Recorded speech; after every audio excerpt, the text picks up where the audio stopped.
Salut à tous, on se retrouve sur une petite vidéo pour comment se mettre à Headfall Chronicle parce que le jeu peut être un peu cryptique vu de loin. Donc aujourd'hui on va essayer d'éplucher un petit peu comment fonctionne chaque faction, lesquelles sont-elles, comment on construit une liste de jeux et comment on peut acheter les figurines, en tout cas au moins les voir, au moins voir un petit peu la gamme et puis que ça puisse faire sens par rapport justement aux dites factions. Je suis toujours sponsorisé par David le Visuel, vous le savez, donc je présenterai les figurines directement sur son site. Après, libre à vous bien sûr de faire ce que vous voulez, mais si vous voulez soutenir un peu la chaîne et notre ami belge qui me fait confiance, n'hésitez pas à passer directement par lui. Alors tout d'abord, là, sous les yeux, on va avoir le builder du jeu. Parce qu'effectivement, il y a un builder. Il peut s'enregistrer sur AES comme une petite application, mais sinon, vous le trouvez en ligne assez facilement. Et donc on va avoir chaque faction, tout simplement. Là, vous voyez, je peux faire défiler les factions et je vais pouvoir voir quelles en sont les figurines si je vais dessus. Hop, je vais avoir en bas toutes les références possibles et je vais pouvoir en rajouter en fonction de ce que je veux faire. Par-dessus chaque référence, quand je vais cliquer dessus, je vais avoir ces statistiques, toutes ces règles spéciales qui sont cliquables. On va pouvoir me montrer quel effet de jeu ça fait, ainsi qu'un système d'upgrade donc que je vais pouvoir rajouter pour avoir du matos. Mais peut-être qu'avant de rentrer un peu plus dans le détail de ce builder, je vais vous présenter un peu plus les factions du jeu en figurines. Ça sera plus facile comme approche. Donc je retourne chez David, et en fait les factions de base, ce sont ces quatre-là que je vais ouvrir tout de suite. On va avoir les Sand Kingdom, qui va être une faction, un style égyptien, qui sont vraiment très chouettes. Régis les aime beaucoup, ils sont dans le rapport de bataille que j'avais pu mettre sur la chaîne un peu il n'y a pas si longtemps. Et donc ce sont surtout des magiciens et des invocateurs. Ils sont très très fragiles, ils supportent pas beaucoup du coup, le combat en frontal, ils aiment pas trop se faire tirer dessus, mais ils savent contrôler l'adversaire, empêcher l'adversaire de faire ce qu'il veut, et surtout ils vont invoquer moult figurines pour les aider au combat. Et alors ces figurines-là, c'est une autre boîte. Donc ce qui est un peu traître parfois quand on veut commencer par eux, c'est que il faut très souvent, il va falloir ajouter la boîte avec les créatures invoquées, qui est celle-ci. Hop, hop. Ça, c'est toute l'arborescence des créatures que l'on peut invoquer. Vous les voyez dans la vidéo, justement dans le rapport de bataille. Ça va du petit sphinx tout gentillet, en passant par le golem de pierre qui protège, à une énorme créature du désert qui est pas là pour rigoler. Autant dire quand vous popez celle-là, l'adversaire est souvent en PLS, hein. Ça va pas être facile de revenir de ça. Donc voilà un petit peu pour les Sand Kingdom qui vont tourner autour de ce gameplay-là. Ensuite, on va avoir les Lianling qui, eux, sont beaucoup plus tranchés. C'est un gameplay qui est bien vu sur des synergies entre des profils, pas forcément des synergies directes, mais le fait qu'on va avoir des chevaliers qui sont là pour tanker, pour absorber les coups, pour prendre des positions, pour tenir bon, et derrière des sorciers qui vont être là pour augmenter les combos et les dégâts de manière très puissante, très glace canon. Eux-mêmes vont être fragiles, et eux n'invoquent pas, mais vont faire, genre, quand un copain va taper et faire des dégâts, boum, je rebalance une boule de feu avec mon sorcier dans le tas, et on va faire des combos comme ça qui fait que on va avoir une létalité extrêmement puissante. Quand ça s'enchaîne, ça fait terriblement mal. On va avoir donc du coup, voilà, c'est ce type de combo entre ces profils-là. Pour le coup, tout est là pour eux, hein, il n'y a pas besoin d'acheter beaucoup plus. Ça, c'est leur starter, donc c'est leurs 4 figurines de base. Chaque faction a vu deux profils de plus sortir, que je vous présenterai dans une boîte un peu plus loin, et un héros dans encore une autre boîte, donc pour vous dire un petit peu comment elles grandissent. Les factions peuvent aussi avoir accès à des mercenaires. Mais alors là, dans la vidéo, j'en parlerai pas forcément énormément parce que je pense pas que quand on commence le jeu, ce soit super intéressant. Je pense que essayer de découvrir le gameplay de chaque faction dans sa profondeur est plus intéressant, plus riche pour la compréhension du jeu et progresser dedans que plutôt tout de suite chercher attends, Joseline avec Michel, c'est super fort parce que machin. Bon, c'est bien au début de commencer à comprendre les profils et les factions. Ensuite, on va avoir les Ténions, un peu elfe noir vilain, vilain parce qu'ils sont méchants. Donc eux, c'est plus des assassins cachés. plus des assassins insaisissables. Ils sont extrêmement glass cannon et extrêmement difficiles à jouer, je trouve, au début, mais très passionnants. On va monter des combos, on va augmenter les capacités de certains alliés. La plupart des personnages vont être invisibles sur la map, donc ils vont être représentés parfois même par des marqueurs, et on va avancer comme ça, vraiment full gameplay assassin, et faut pas se rater, hein, parce que si on ne tue pas, si on est vu, voilà, on se fait coucher vite fait, hein, parce que si on éternue, ils meurent tous, ils ont très peu de points de vie, c'est très très très touchy à jouer, un gameplay plus... pour ceux vraiment qui aiment beaucoup les combos assassins, les combos comme ça. Par contre, quand ça se déroule bien, quand c'est bien construit, l'adversaire, il voit rien, il est mort. Ça va très vite. Ils sont vraiment pas mal. Ensuite, il y a l'Empire of Soga. Moi, ça a été par là que j'ai commencé le jeu. C'est les humains de type japonais qui sont vraiment. En fait, quand on commence le jeu, c'est parmi la meilleure faction, je pense, une des meilleures factions pour commencer le jeu, parce qu'ils sont forts sur les fondamentaux. On est fort en défense, on est fort en attaque. On n'a pas beaucoup de magie, on n'a pas beaucoup de choses ésotériques, mais voilà, sur nos fondamentaux, il faut nous respecter. On est fort. Donc du coup, il y a quelque chose de plus simple pour apprendre le jeu, pour avoir des résultats tout de suite. Mais quand les copains progressent, quand on commence à comprendre mieux le jeu, on en voit plus les limites aussi de Soga. Mais il n'empêche que c'est une super faction, elle est super intéressante, et c'est peut-être la plus friendly avec les débutants, ouais, vraiment. Donc ça, c'est les 4 factions de base qui sont sorties à Headfall, et en fait, depuis est sorti 2 factions. Il y a les gobelins et les Oni. Les Oni, je les présenterai un peu plus tard parce qu'ils viennent avec une boîte un peu particulière, qui est le Dungeon Scroller, parce qu'il y a un mode coopératif en fait dans le possible sur Hellfall. On peut jouer un dungeon scroller. J'en parlerai un peu plus tard. Mais voilà pour les gobelins. Les gobelins, c'est une boîte où c'est bien, il y a tout dedans.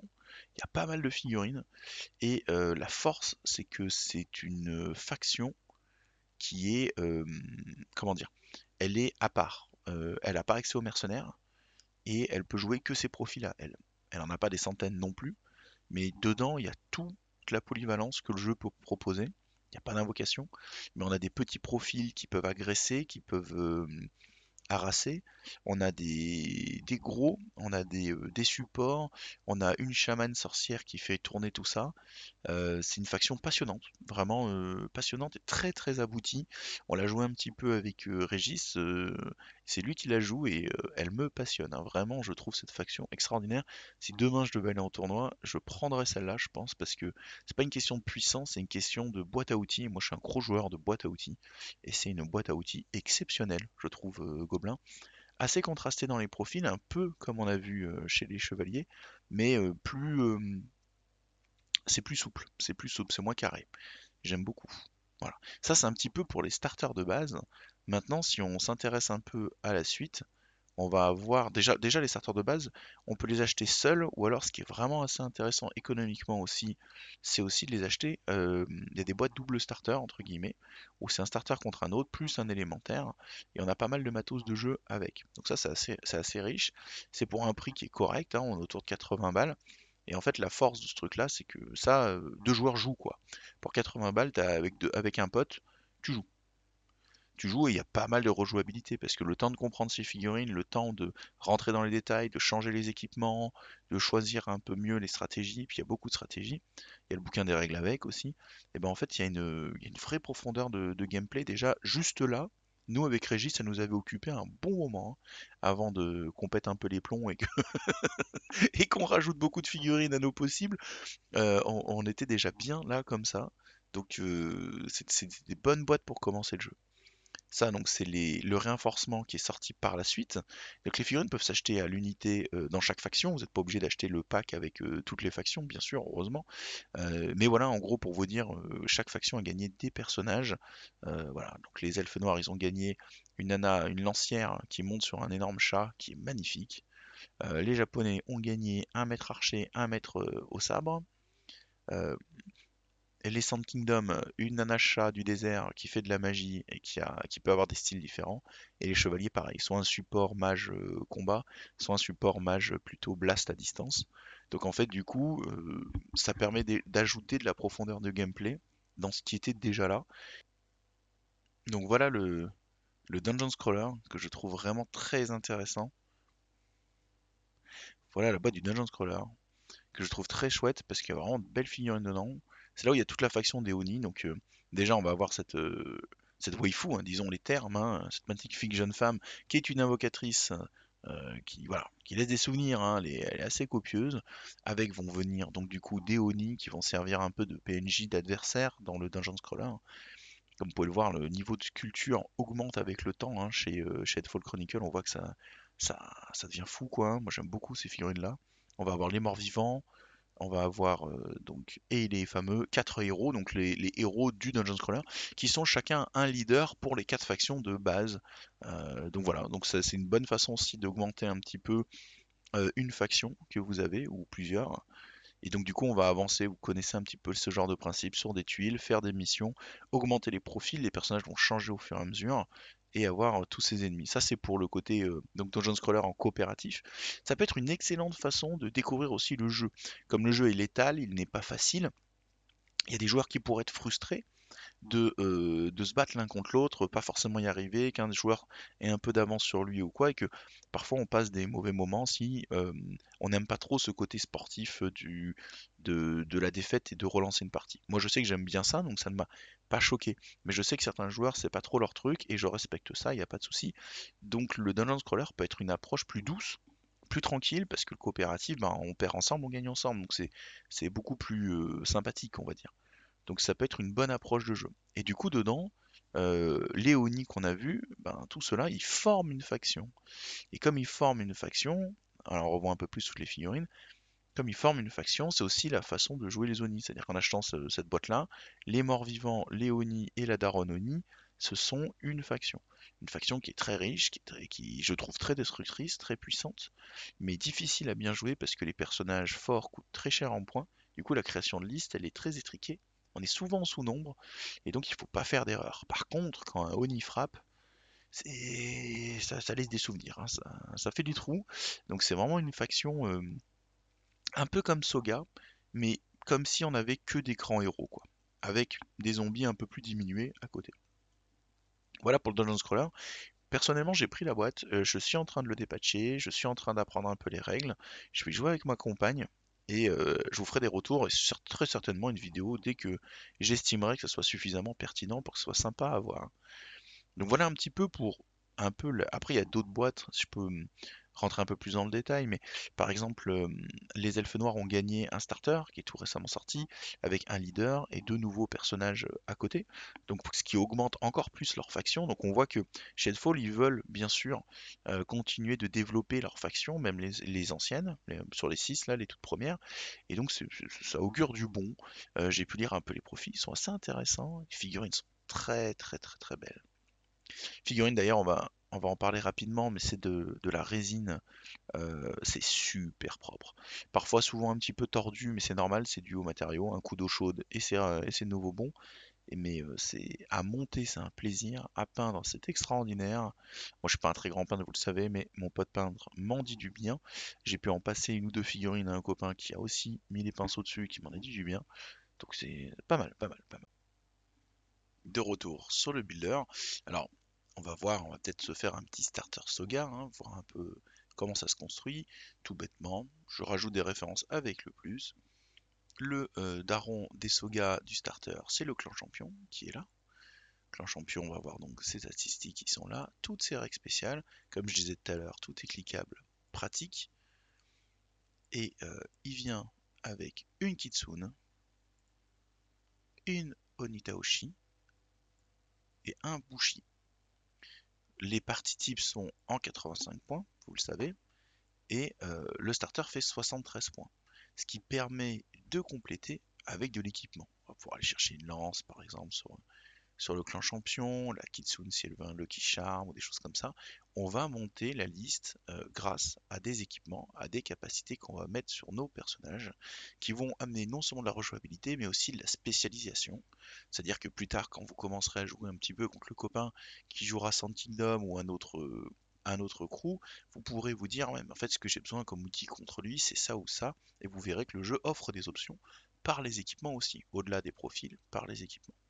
Donc ça va être assez intéressant de prendre en main ce builder et il peut vous servir dès à présent par curiosité pure en vous disant bah en fait moi j'aime bien telle ou telle figurine, tel mercenaire ou waouh, Razetou elle est trop belle cette Oni, j'aimerais trop la jouer même en Soga, et ben on peut, c'est possible sous sa forme Renegade, donc c'est possible de ramener des figurines comme ça et donc de penser sa construction de liste avec des figurines qu'on trouve stylées ou classe.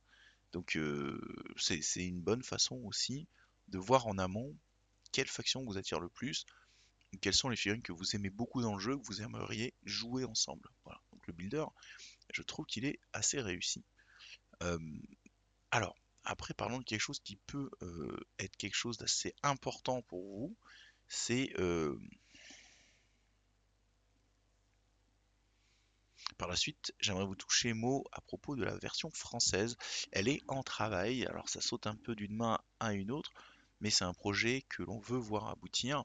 Beaucoup de joueurs ont du mal avec l'anglais, malheureusement. Enfin malheureusement, moi c'est pas mon problème parce que j'ai appris un peu l'anglais par les jeux figurines et les jeux vidéo, donc j'ai pas de souci avec l'anglais de Headfall, mais je peux tout à fait comprendre que ça puisse être le cas pour pas mal de joueurs. Beaucoup de Français ont besoin d'une VF pour jouer au jeu, voire le développer dans leur club avec les copains. Donc je respecte ça. Et c'est tout à fait en travail en ce moment, entre l'éditeur, entre même David, hein, il essaie de mettre la main dessus, essaye de faire avancer ce projet-là, parce que tout le monde sait que c'est un point fort pour aider à un développement à un jeu en France qui est une VF. Donc c'est en travail. C'est pas fait encore, mais c'est en travail. Bon, c'est un anglais que je trouve pas très compliqué. C'est un anglais d'action simple pour l'instant, enfin pour l'instant dans le jeu Headfall. Mais c'est vrai que voilà, cette fameuse VF qui devrait pas trop tarder à sortir pourra aider d'autres à se décider. J'en ai pas trop parlé, mais il reste quelques refs un peu particulières, quelques augmentations, quelques mercenaires en plus dans le jeu. Voilà, je m'attends que vous avez un peu les outils pour mieux comprendre euh, comment fonctionne le jeu, quelles sont les factions et un peu qui va avec qui. Bah, je vous invite à faire un petit tour, à regarder, à voir si vous craquez pas et peut-être à vous retrouver sur une table, un de ces quatre, pour jouer avec nous. Et voilà, je voulais vous présenter un peu comment se mettre au jeu. Je pense en avoir fait le tour. Je vous dis une bonne visite sur le site de David, un peu de théorie craft sur le builder, et à très bientôt.